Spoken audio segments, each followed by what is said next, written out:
pada saat selepas sholat kemudian mengusap wajah. Baik, di dalam sholat kita sudah sama-sama tahu bahwa ketika kita belajar fikih sholat, sholat itu diawali dibuka dengan takbir, ditutup dengan salam. Ya sudah, kalau sudah salam sudah. Lantainya itu bukan keramik atau granit seperti di masjid ini, sehingga para sahabat itu sering mengusap wajah. Ya, para sahabat itu sering mengusap wajah pada saat sholat. Maka Nabi kemudian berpesan, fa in kunta la budda fa'ilan famarratan wahidah. Kalau kamu mau mengusap debu, maka usap sekali saja. Dan barang tentu kalau Assalamualaikum warahmatullahi wabarakatuh. Alhamdulillahi alal in'am wa syukru lahu alal ilham. Wassalatu wassalamu ala sayyidina Muhammadin asyrafil anam wa ala alihi wa sahbihi as-sadatil a'lam, amma ba'du.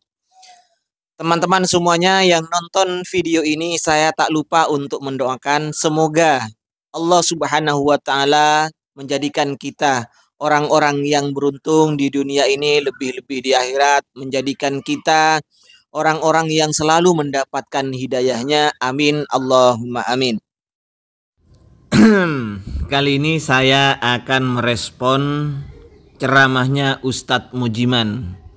Beliau katanya dari Muhammadiyah ya, cuman menjadi kebanggaan orang-orang tetangga sebelah, terutama dari Salafi Wahabi.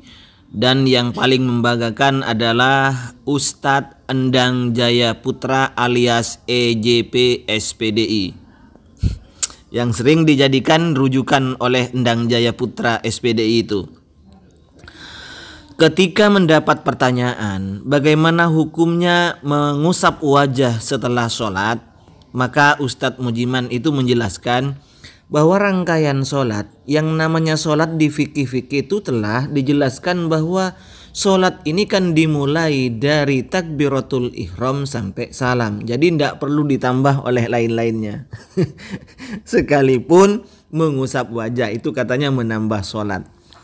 Dan dia kemudian menyebutkan hadis Nabi Shallallahu Alaihi Wasallam, dan ini dijadikan standar oleh Ustadz Mujiman untuk mengharamkan, artinya tidak memperbolehkan atau melarang mengusap wajah setelah sholat.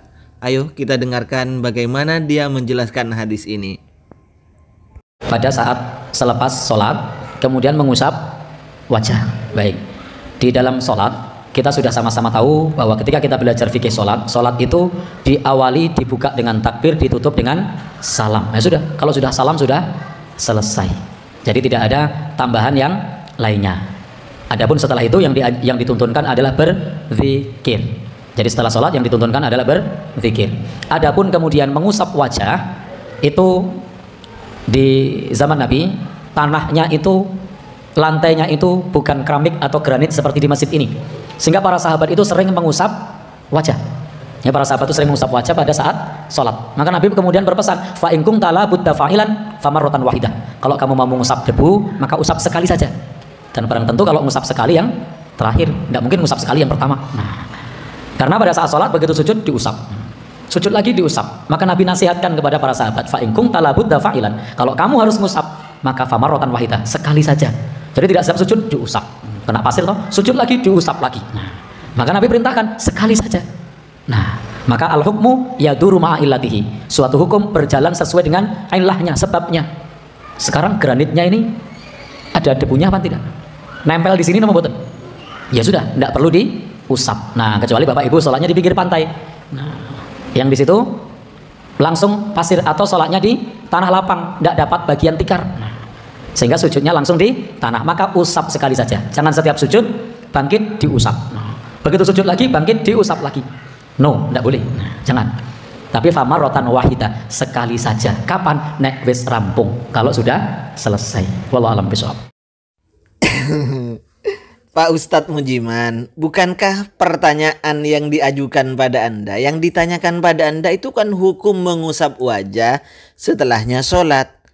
Hadis yang Anda baca, in kunta la budda fa'ilan famarratan wahidah, itu adalah hadis ketika sahabat mengusap wajahnya karena berdebu, diusap ke waktu sholat berkali-kali. Maka Rasul menyatakan, Rasul menjelaskan, jika kamu tidak boleh tidak harus mengusap wajah saat sholat, maka lakukanlah sekali saja.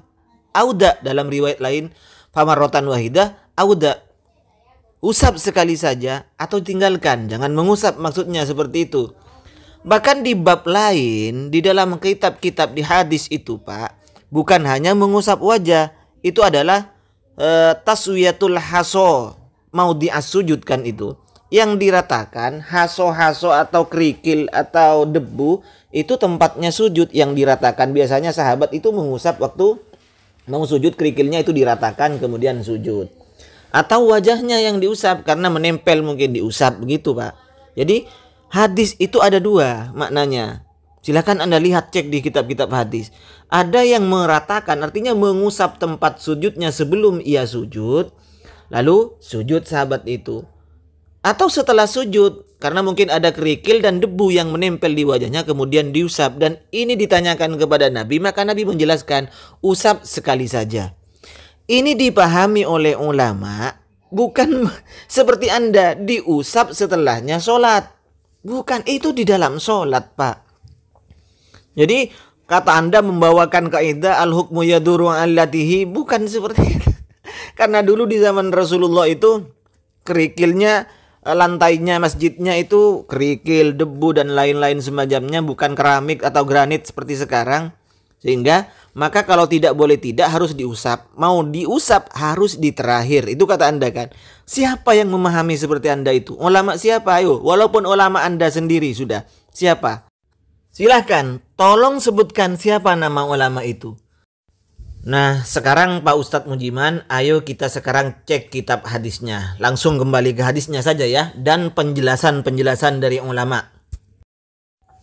Pertama kita buka kitab Al-Musnad Al-Mustakhraj ala Sahih Al-Imam Muslim di juz kedua. Halamannya di halaman 149. Bismillahirrahmanirrahim. Itu ada babun nahyi an mashil hasofis sholah. Bab larangan mengusap kerikil ketika sholat. Langsung itu baca.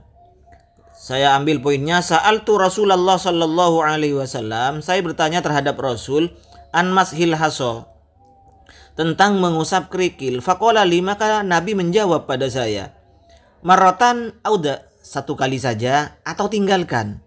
Terus dalam lafaz lain, in kuntum labudda marratan, jika kamu memang kalian ini tidak boleh tidak harus mengusap kerikil, lakukan sekali saja. Kelanjutannya, haddatsana Yahya bin Sa'id ila akhirih. Kemudian anna Nabi sallallahu alaihi wasallam qala la tamsah wa anta tusolli, jangan mengusap wa anta tusolli. Anta ini wawunya adalah hal, wa anta hali utawi riko, hali utawi siro, tusolli iku solat sopo siro. Janganlah kalian mengusap wajah atau mengusap kerikil tempat sujudnya itu, wa anta tusolli, kalian dalam keadaan solat. Itu kata Nabi. Fa in kunta labudda fa'ilan, jika kamu tidak boleh tidak harus melakukan seperti itu, yakni mengusap, baik mengusap wajahnya atau mengusap tempat sujudnya, fawahidatan, maka sekali saja untuk taswiyah itu meratakan kerikil yang ada di tempat sujudnya itu, satu kali aja lakukannya. Di halaman berikutnya langsung ke bawahnya juga, anna Rasulullah sallallahu alaihi wasallam su'ila anir rajuli, ditanyakan tentang seorang laki-laki yusawwit turabah, yang meratakan debu, yang meratakan tanah, haitsu yasjudu, saat dia mau sujud diratakan tanahnya dulu, mungkin kasar. Faqala, maka Nabi berkata, in kunta fa'ilan, jika tidak boleh tidak akan dikerjakan seperti itu, harus mengusap, ya fawahidah, lakukan sekali saja. Nah, di hadis Muslim ini jelas dijelaskan bahwa larangan ya mengusap berkali-kali di saat sholat, baik mengusap wajah atau mengusap tempat sujudnya. Itu di dalam sholat, bukan setelah sholat. Ngapain Pak Ustadz Munjiman ini pertanyaan yang sesudah sholat kok dijawab dengan hadis mengusap di dalam sholat? Payah ini. Selanjutnya kita lihat Fathul Bari juz ketiga. Di halaman 79 di hadis Sahih Bukhari, ini Fathul Barinya yang saya baca ya.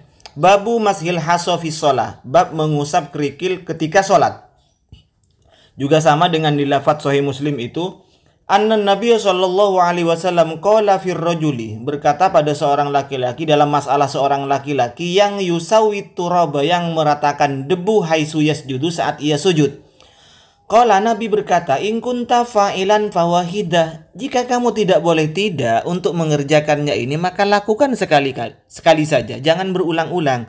Nah, di sini ulama juga memahami bahwa sebenarnya larangannya itu adalah, yang dilarang itu adalah tawali fil af'al atau fil harkat, gerakan yang terus-menerus yang membatalkan sholat gitu ya. Tapi kalau sekali, setelah sujud sekali lagi, ini bukan berulang kali namanya, satu kali itu. Selanjutnya Imam Al-Hafidh Ibnu Hajar Al-Asqalani menjelaskan di sini ada 6 baris dari bawah ya, 1 2 3 4 5 6. Wa afrata ba'du ahli itu ya, ba'du ahli dzahir. Sebagian ahli dzahir sangat sembrono memaknai hadis ini, mengatakan bahwa haram apabila mengusap wajah lebih dari satu. Ini kata Ibnu Hajar Al-Asqalani, beliau Al-Imam Al-Hafidh Ibnu Hajar Al-Asqalani, dikatakan afroto, sangat sembrono sekali jika begitu.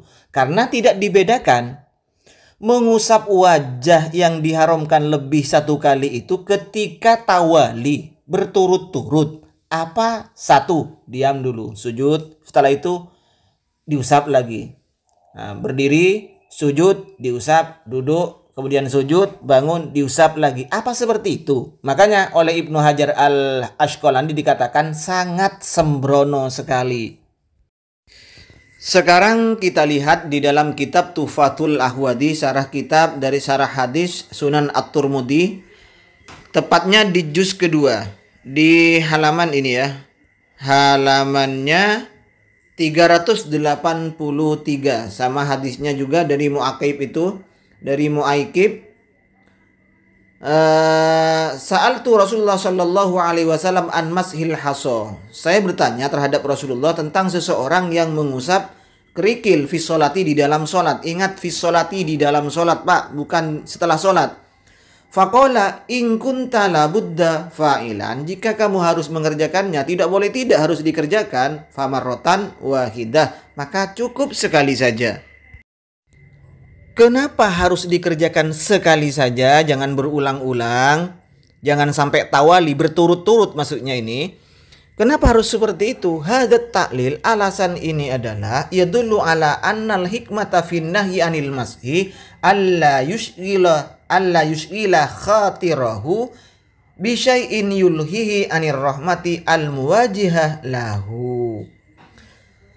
Hikmah yang terkandung larangan ini agar tidak berturut-turut mengusap wajah atau mengusap tempat sujud itu adalah biar dia tidak menyibukkan dirinya dengan sesuatu yang dapat memalingkan dari rahmat yang sudah menghadap terhadap orang tersebut. Kalau dia terus-menerus mengusap wajah saat sujud, maka rahmat itu akan hilang darinya. Gitu alasannya. Juga diriwayatkan waqad ruwiya anna hikmata dzalika alla yughtiya syai'an minal hasaya yamsahuhu fayafutuhu sujudu alaihi. Hikmahnya adalah dia tidak boleh menutup sesuatu kerikil tersebut, diusapnya, karena takut kehilangan sujudnya. Juga diriwayatkan dari Abi Syaibah, idza sajadta fala tamsahil haso, jika kamu sujud jangan usap kerikil itu. Fa inna kulla hasotin tuhibbu ayyusjad 'alaiha. Setiap kerikil atau tanahnya itu sangat senang jika disujuti itu. Jelas ya, Pak Mujiman, Pak Ustadz Mujiman, itu jangan dikait-kaitkan dengan mengusap wajah setelah sholat, Pak Mujiman.